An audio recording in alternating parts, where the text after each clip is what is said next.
While President Obama's administration weighs overt military aid to Syrian rebels, the true character of the revolution underway in that country is becoming horrifically clear. Numerous press reports are providing details of a massacre perpetrated by the Free Syrian Army that annihilated the entire population of a Christian village. As the New York Times reported last December, anti-American sentiment has grown among the rebel organizations even as the American government has played a key role in propping up the rebellion.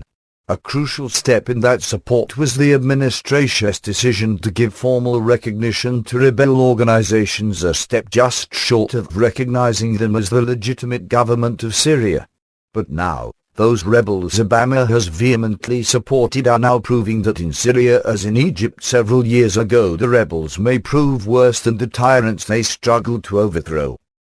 According to the Syrian international news agency, ANA, forces of the Free Syrian Army massacred the village on May 27. The armed rebels affiliated to the Free Syrian Army, FSA, raided the Christian-populated Al-Duvair village in Rif, outskirts of Homs near the border with Lebanon today, and massacred all its civilian residents, including women and children.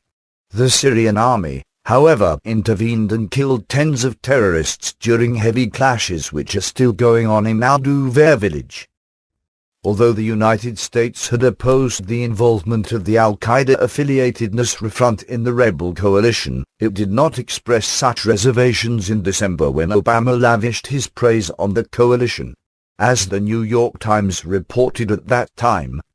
But Mr. Obama praised the opposition, known formally as the National Coalition of Syrian Revolutionary and Opposition Forces, for what he said was its inclusiveness, its openness to various ethnic and religious groups, and its ties to local councils involved in the fighting against Mr. Assad's security forces.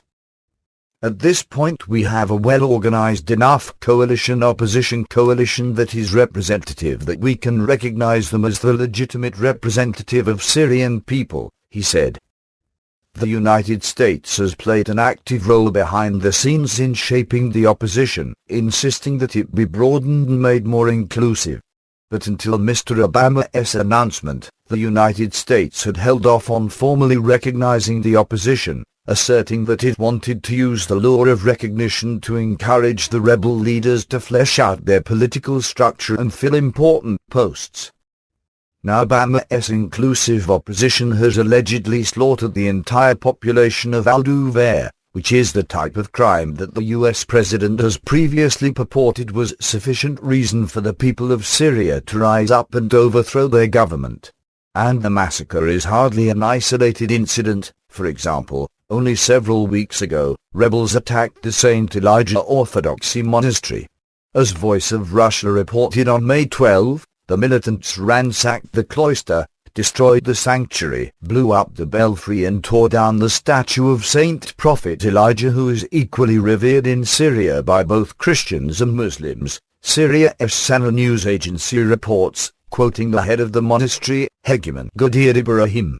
The hegemon believes the attack to be the work of foreign mercenaries. Reports of foreign mercenaries are nothing new in the war against the Assad regime, and the Syrian character of the rebellion has been in doubt for some time. As The Independent reported on December 20, fighters from as many as 29 countries have filtered into Syria to join a civil war that has split along sectarian lines, increasingly pitting the ruling Alawite community against the majority Sunni Muslims, UN human rights investigators said today. The deepened sectarian divisions in Syria may diminish prospects for post-conflict reconciliation even if President Bashar al-Assad is toppled.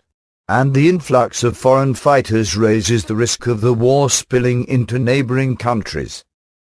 As battles between government forces and anti-government armed groups approach the end of their second year, the conflict has become overtly sectarian in nature, the investigators led by Brazilian expert Paulo Pinheiro said in an updated report.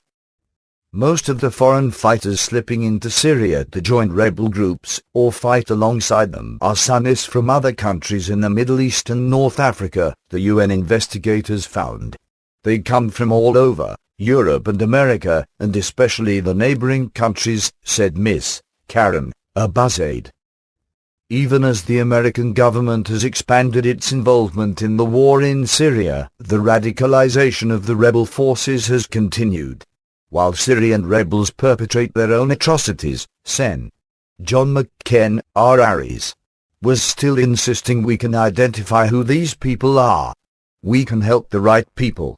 As Reuters reported on May 29, U.S. Senator John McCain said on Wednesday, 2 days after meeting with rebels in Syria, that he is confident the United States can send weapons to fighters in Syria without the risk they will fall into the wrong hands. We can identify who these people are. We can help the right people, McCain said on CNN's program Anderson Cooper 360. Critics of some lawmakers' push to arm the rebels have expressed concerns that weapons could end up in the hands of militants who might eventually end up using them against the United States or its allies. But McCain said such radical fighters make up only a small part of the rebels' forces. For example, he said, Syria's Islamist al-Nusra Front, identified as an alias of al-Qaeda in Iraq, accounts for only about 7,000 of the 100,000 fighters battling the government of Assad. Every single day, more and more extremists flow in. They flowing in all the time, these extremists. But they still do not make up a sizable portion, the Arizona senator said. When 7,000 members of an al-Qaeda front are acknowledged to be part of a US-backed coalition, one wonders how McCain and his allies are now defining small.